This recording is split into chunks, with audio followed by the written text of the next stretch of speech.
So, people who are merely sexually motivated in relationships often just want to pursue sex instead of a developed romantic relationship. Romantic relationships tend to have some depth. They may begin as friendships or in a dating context, but people generally do not live off a diet of one night stands. And this is very important. The soul, the mind, the body needs more than one night stands.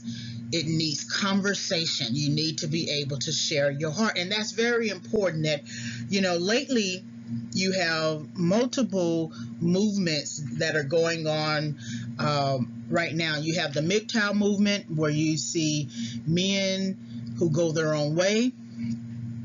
Then you have the movement where people are just choosing side chicks and side dudes, even though they have a relationship at the house or a marriage.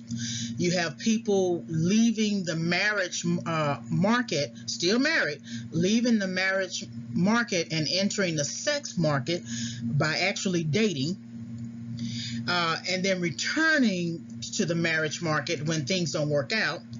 And then you have a lot of people who are adopting a dating rotation. So it may be one person who has 4 or 5 women, and each woman fulfills a certain relational need. It can be companionship, it can be sex, it can be other types of relational needs.